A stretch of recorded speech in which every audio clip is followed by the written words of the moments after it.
before we get, do not cry, do not cry. We haven't even started the video yet.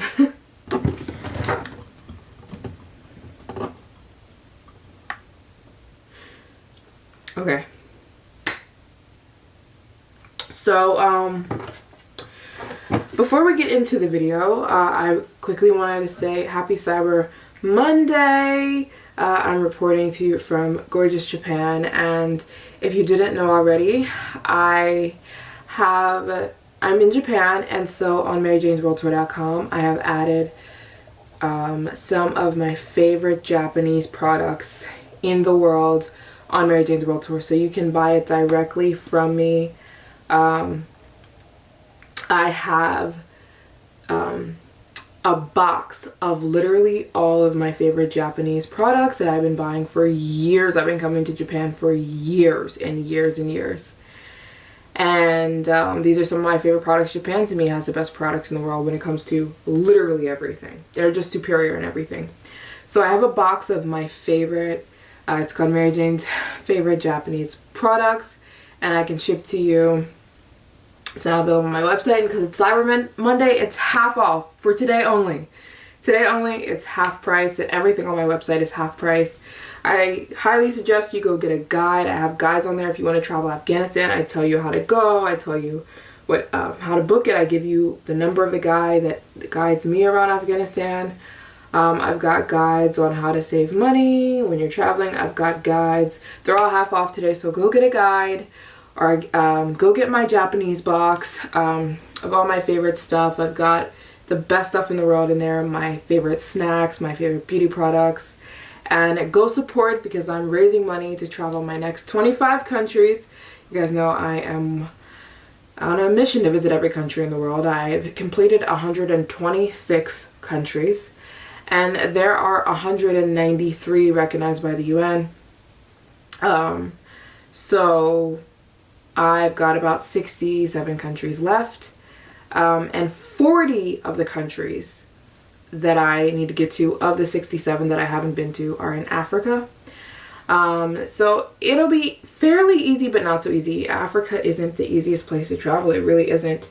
People always say, why are you never not in Africa that much? It's not that simple to travel. You know how easy it is to go from France and then just get a train to the Netherlands and just get a train to Paris. Oh, I want to go to Amsterdam. Just go on your phone and catch a train to Amsterdam, and go, even Serbia, the other countries, or Azerbaijan. Everything's so simple. When you go to Africa, it's not. You can't just take a bus to the next country. I can't just be in Sudan and be like, oh yeah, let me book a bus to Kenya. Like, Africa's a whole different ballgame, and it's a lot more expensive because, yeah, people are like, how's Africa expensive? It's expensive because of all the visas, and a few of the countries I have to get security in. And I can't just lollygag around. Like, that's my style of traveling. It's like, oh, I'll just do me and lollygag and be by myself. And I can't do that in a lot of the countries. You can't just lollygag around Sudan and just chill by yourself. Like, it's a whole different ballgame. But, yeah, I'm raising money for my next 25 countries. It's going to cost me around $150,000, my next 25. And to finish my goal, it's going to cost me around $1 million. But anyways, go support. Everything's 50% off on Mary Jane's World Tour, so get something. Get a guide. If you don't get a guide, I also have individual products. So this is my favorite oil cleanser. You can buy it individually. If you get the box, if you get my box, this comes in the box. But you can also get it separately. This is my favorite face cleanser from here in Japan. It's so good. I think I'll upload a video of me using it soon. It's a cleansing oil. It's so good, and it makes your skin so freaking, like, makes your skin like baby skin. It's an oil cleanser. And then my favorite hair honey. This is 70% honey, so it's just like the Gisu hair honey hair oil. I love this so much. Nothing makes my hair as shiny as the Japanese hair oils. It doesn't usually have Winnie the Pooh, but it's seasonal right now. Like, every time I come to Japan and buy this, it's just normal, but it's got Winnie the Pooh on it right now. It's like a little seasonal packaging. So if you guys get it right now, you'll get the Winnie the Pooh version, but it's just the packaging. I just thought it was cute. But usually it just has honey, and yeah, it's 70% Japanese honey. This is one of the top selling hair oils in Japan. It's like nothing makes my hair as shiny. I think I'm gonna do a video soon just doing my hair with Japanese. Maybe I'll do that tomorrow. Japanese products, because they're so good. So you can buy this individually. It's now 50% off on my website for Cyber Monday. And my favorite toner, this is a brightening toner. It's called Brightening Lotion. One of the most viral and most popular Japanese skincare products. You just wash your face and then put it on your hand and pat it on your face. It's so good. So you can get those individually on my... And also, I spoke all year about my favorite lip. This is called the Baby Butter. This is called the Baby Lip Butter from here in Japan. The best lip butter I've ever used in my life.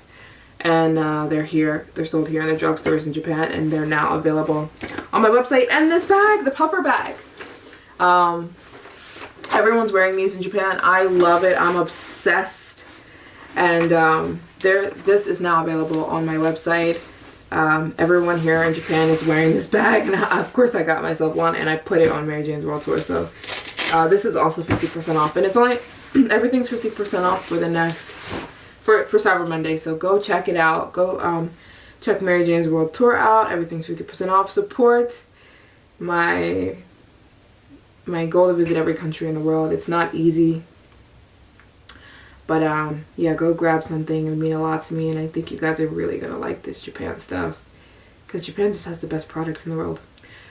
So yeah, in this video I asked you guys to ask me some questions on Instagram, so I'm gonna answer them here, but focus on the one question I got. Someone asked me about how I govern myself. I was like, that should be a whole video. So if you don't know about my situation, I talked about it a few months ago when I was in Egypt. There's a whole video. You can go watch that video. It's called Why I Chose to Separate from My Family or something like that, where I explain everything. So I won't get into the exact details, but just the gist of it, I've never felt a part of my family that I was born into. It was always chaos. I realized this when I went to college when I was 18. I went to college in Boston, which I'm from New Jersey, so Boston was 6 hours away from where I'm from, and it was the first time I felt alive. The first time in my life. It was the first time I was away from my family.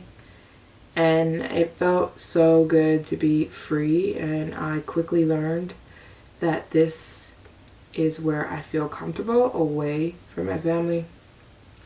I grew up, I spoke about this so many times, in an abusive, I was abused as a child, badly. When I wasn't being, I was sexually abused. And when I wasn't being sexually abused, I was being physically abused, because I was a very bad child. I was very bad. I'm not going to sit here and lie. I was a menace. A menace. Like on a spectrum of like bad kids, I was up there. Just absolutely horrible. And it was a cry for help. I was trying to get the attention. I was trying to wave a flag. I need help. I need help. But it didn't work. It made it worse, because if I wasn't being sexually abused, I was being listen, as a child, I got beat to a pulp. Like, beat up, okay? And so if it wasn't one thing or the other, I was acting up. That's why I got beat. Because people didn't know why I was acting up. They just thought I was bad. So anyways, I finally felt safe when I left my home for the first time to go to college in Boston. It was 6 hours away, which felt really far, because you know, I was from New Jersey. I'm from the bottom half of New Jersey. I'm not from upstate New Jersey. I'm from the bottom, all the farms are. It's just farms, and you know, like that's where I'm from. So Boston was really far, and I loved it. It's the first time I was free. It's the first time I was in the city. And I remember we used to take family vacations to like New York City or Washington, D.C., and I would purposely try to get lost. I would close my eyes, or if we were at Disney World or something, I would close my eyes and walk and run in a direction just to get lost, because I just wanted to be lost. I've never told anyone this before, but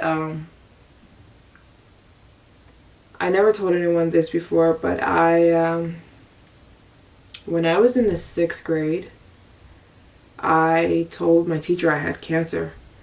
I was in a Christian school, and so we had prayer requests. So we'd get to school, and my teacher would say, okay, write your prayer requests. So there'd be a piece of paper on our desk. And I was in a very small school, so my class was maybe 15 people. So everyone knew each other very intimately. So I wrote on my paper, I have cancer, and they told me I have 2 weeks to live. Complete lie. I told you I was a bad kid. And then we would put it in a box, and the box was meant for the teacher to pray for us.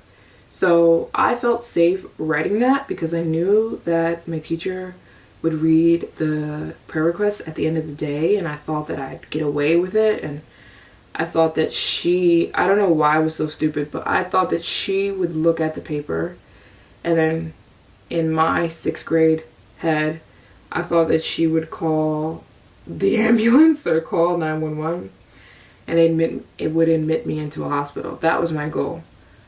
I just saw what I thought would happen. I wasn't thinking through though. I thought what would happen was I would be admitted into a hospital, and I wanted to be anywhere but home. So you guys have to understand that when you look at my life, you're like, how can you live this life? Yeah, that's how.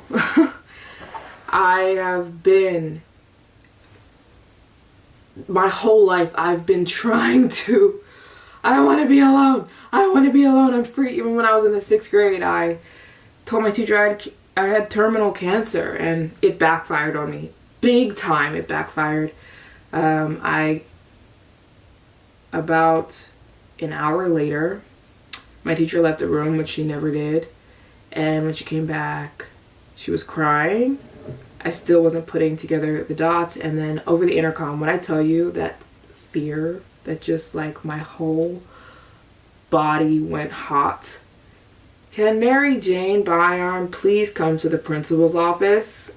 When I tell you, I was shaking because I already knew I was in trouble. Like, dang, I'm in trouble. I thought it would be taken care of privately, silently. I thought that they would just call the ambulance and that I'd be admitted into the hospital. And I'd get to be anywhere but my home. That was my goal. So it backfired. I got in trouble. The principal, they called my mother, and my mother, the principal, and my teacher were all just staring down at me like this, shaking their head when they found out it wasn't true. Just, what's wrong with you? Like, what is wrong with you? You just have issues. I'm just crying. They're like, something is wrong with you. My principal's like, you should go home because like, and I remember her saying to my mother, like, you should consider if she should stay in this school because I don't want her being such a bad influence on the other kids. And I was just crying. Like, who says they have cancer? Like, who says that? And I was just crying, and like, I got beat that day. And I remember just sitting there like, when I'm 18, I am out of here. And so when you look at my life now, Maryjane, you're always on your own. You're never with your, what do you mean? I felt this coming since I was a child. I was waiting. I was waiting till I was an adult to Psoing! So, this life felt so natural to me. I didn't care where I was in the world. I just wanted to be free. I love the feeling. I feel like I can breathe fresh air when I'm traveling, when I'm in a foreign country, because I just feel free. And this was what I was waiting for my entire childhood. And yeah, I separated from my family. I don't speak to any of them. And it's crazy because earlier this year, I had gone to the US to try to be with my family, and it was a dumpster fire. It was chaos. It's chaos every time I'm there. Even when I'm there, my skin, I'll show you guys a video of my skin when I was in the US, because I'm so stressed out that I literally get cystic acne and like hives, and my skin is red and inflamed because of how much stress I'm under when I'm there. So I just remember being in the US. I remember it was earlier this year, being in the US and being like, it's just not meant to be. It never has been. And I got kicked out of my family's house. I did. But I understand it weren't gelling. And I remember I was walking around New York City just crying. I had just gotten kicked out of my family's house. And of course that day is the day that every hour a subscriber was running into me. Every hour someone was coming up to me, Maryjane, I watch you on YouTube. And I kept running into people who were telling me their life stories. And I was trying so hard to like act normal and not burst into tears because I was really just emotional. But anyways, so this has been coming down the pipeline my whole life. But like I said in my other video, I finally felt at peace when I finally broke things off with my family. And by the way, I want to make it clear, I'm not calling anybody evil. I think that is the quickest way to give the devil complete control over your life, is to claim victimhood and to be bitter and sad. It's the one-way ticket to devil, my life is yours. That's what you're saying when you decide to live in unforgiveness, misery, and thinking you're some kind of victim. I don't claim victimhood of anything. I'm not a victim of anything. I think everyone has a unique situation. My situation was I was never a part of my family. And it was made clear on both sides. So anyways, I'm somebody living my life on my own. I don't have family, and I noticed how weird it is because I was sitting next to somebody. When I flew here to Japan, I flew to Qatar first. I flew from Dubai to Qatar. From Qatar, I flew to Japan, and on my flight from Qatar, someone sat next to me. And this always happens. It's so funny. People just see me and they designate me as a person they want to talk to. If it was even a person, I don't know if it was a person. Could have been some kind of angel, because I feel angels talk to me all the time. I really do. But if it were a person, the person sat next to me. I mean, it was a person, but I don't know if it was an angel too. Anyways, the person sat next to me, and it was an older guy from, I don't remember where he's from, but it was the very, very bottom half of India, almost Sri Lanka, like very close to Sri Lanka. That's how South India he's from. But he lived in Qatar. And he sat next to me, and he was like, "Can I sit next to you?" And I was like, "Yeah." And he was like, this is a very short flight, because it is short. When you fly from Dubai to Qatar, it's like 45 minutes. The plane goes up and it goes back down. Anyways, he sat next to me and he was like, may I ask why you're by yourself? Like, you look very independent and you look very young. And I was like, oh yeah, I'm going to Japan. He's like, where's your family? I'm like, I'm going by myself. And because it was Thanksgiving. And he's like, you're American, why aren't you with your family? I'm like, I live my life by myself. And he's like, why? And I kind of was lightly telling him. And he was saying, like, that's just a phenomenon. He's like, I can't imagine, like, being a girl, being your age, and just living life on your own, traveling the world on your own. Like, I don't get it. Like, how can you? He's like, I'm an old man, and I can't imagine that. And he's like, because I was telling him I was in Afghanistan. He's like, as a man, I would be terrified to go to Afghanistan. But what do you mean you went to Afghanistan? And when I have these kind of conversations, it's good for me because it puts things in perspective, because I don't know these things are fearless. I have to be told. And it's only God. That's why other people are like, how are you doing it? The only answer I can give you is God. He strengthens me and he's with me, because when I tell you I'm not sad or lonely or depressed or mentally ill, I don't drink, I don't smoke, I don't party, I don't have sex, I don't do anything that's like sedation or like trying to take me out of my state of mind. Like, honestly, I could have gone two ways.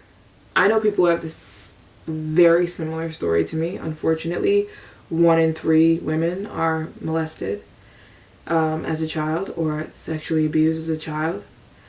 I know a lot of people have similar stories with me, as mine, and they're on the streets, they are on drugs, they are not in a good place, they are not doing okay.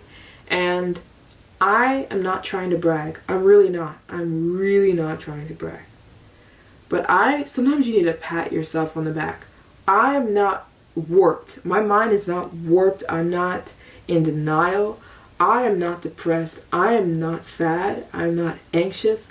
In the name of Jesus, I'm not lonely. And even when you say that, sometimes it's like, you must have something. You have anxiety or something. No, I don't have anxiety.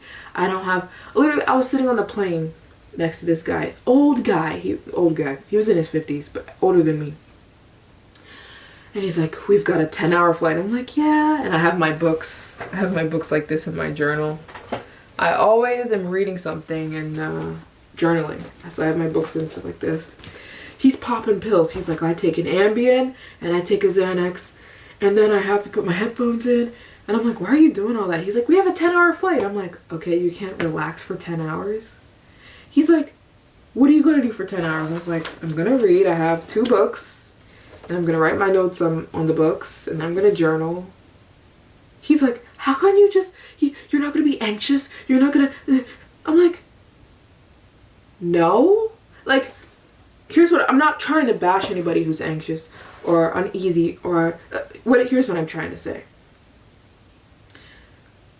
For all the stuff I have going on in my life, no family, childhood trauma, for me to be good has to mean that in life, it's not about what you have or what you don't have. It's about you. It's about here. This is the battle of life. It's not about family members you do or don't have, or what money you do or don't have, or what circumstances you've been through. Like, it's 100% this. And this is what I have been working on. My mind.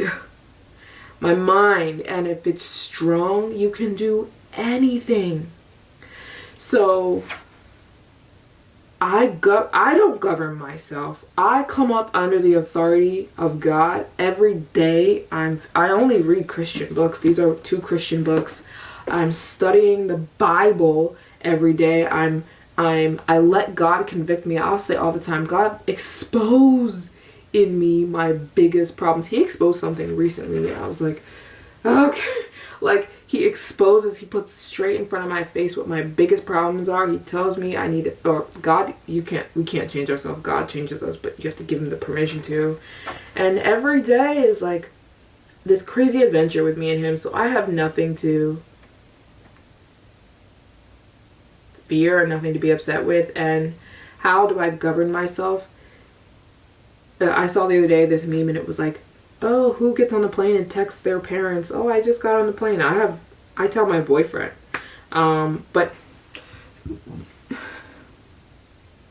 yeah, I guess I'm trying to round this out. I don't know how weird or odd my life is until I speak to people and they have to inform me. Like, yeah, I guess it is weird being familyless. But at the same time, I know there's people who lives maybe like me, I don't know. But what keeps me going is God.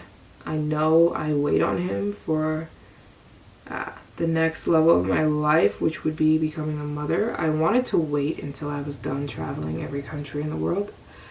But recently I felt like maybe that's not going to be the case. I may have children, and then while I'm still working on this goal, me and my boyfriend talk all the time about marriage. We want to be married soon. We already decided where we want to live together in the world. And we talk of having kids, and we're going to have kids and get married, and that will be my family. That will be the rebuilding of what I lost. God's going to give it back to me. And I feel so blessed, and I'm content and happy. And when people say how, it's God. It's just God. It's just God. There's no, I can't be like, oh, I'm just so courageous and I'm just so confident and fearless. It's God. It is God. That's the only explanation I have. But I'm whole, and I'm not bitter. I'm not sad. I'm just waiting on God. I really am. Just waiting on him. And Ruben, we've had some tough times. The process of separating from my family was difficult. In that there was a week this summer. It's the week that I bought Ruben. But I was actually homeless. I was sleeping outside at the train station in Naples, Italy. And I bought Ruben across the street from the train station. There's a little gift shop, and I bought Ruben and literally slept with Ruben outside in Naples, Italy. It lasted about a week, because just removing myself from my family had its like literal complications in my finances, in my cards, in my that removing process, where I had no access to funds, and I had to switch over my address, my billing addresses, and I had no access to money, and it was absolute chaos, and I had to switch over all of legal stuff. And I was homeless. I had no way. I was for about a week. I was sleeping outside at the train station in Italy. So that's why me and Ruben are so close, because I was just sleeping on Ruben at the train station in Italy and figuring out how I was going to be my own person in the world. And I felt God with me. Strong felt God with me. Strong. Like if there was a person sitting here right now, that's how strong I felt God with me during those times. And it ain't easy doing this life alone. But I will rebuild. God, I'm just waiting on God to bless me with my own family. And it'll be soon. I already have the man I'm in love with, the man of my dreams. We are planning our marriage. We're planning when we're gonna buy our house. We're planning on our kids. And that is a day that I will get that fulfilling family part of my life. Until then, it's just me and Maryjane, and I think it's pretty freaking awesome. How many people can say they get to live like this, you know? But it's only for a period. It's only for a period. I'm not landing here. That was a big problem. That's skydiving taught me that. I kept crashing. There was like 6 months when I was skydiving, I kept crashing. And my coach, I said, please watch me skydive and tell me why I keep crashing on my landing. He looked at a video of me and he said, you keep crashing because you're looking down, Maryjane. He said, when you're landing, we're landing like this. Your parachute's landing like this. It's not landing straight down. He said, when you're about 600 feet from the ground, Maryjane, you're looking down.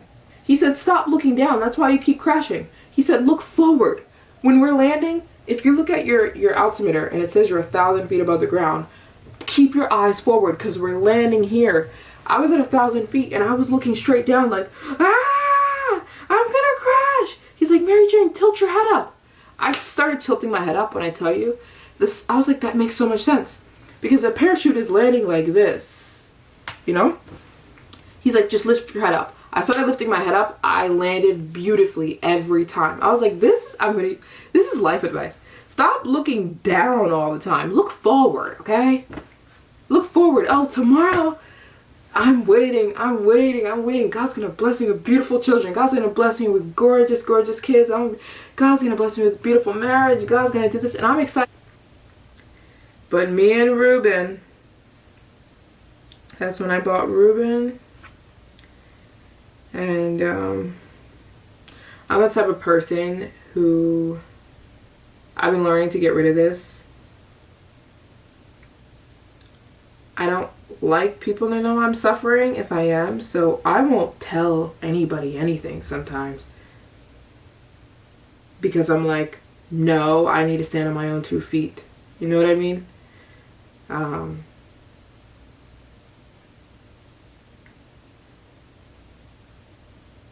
So when it was happening, nobody knew when I was sleeping outside. No one knew. Nobody on earth knew. Anyways, God is one thing. God has never left me no matter where I am. No matter where I am. And I know one thing. I'm going to love my kids like nobody's business. I'm going to love them to death. My future babies. And my husband. My boyfriend right now, but my future husband. They got a lot of love coming their way because I'm so full of it. Just full of love. I have nothing but love for people, you know? And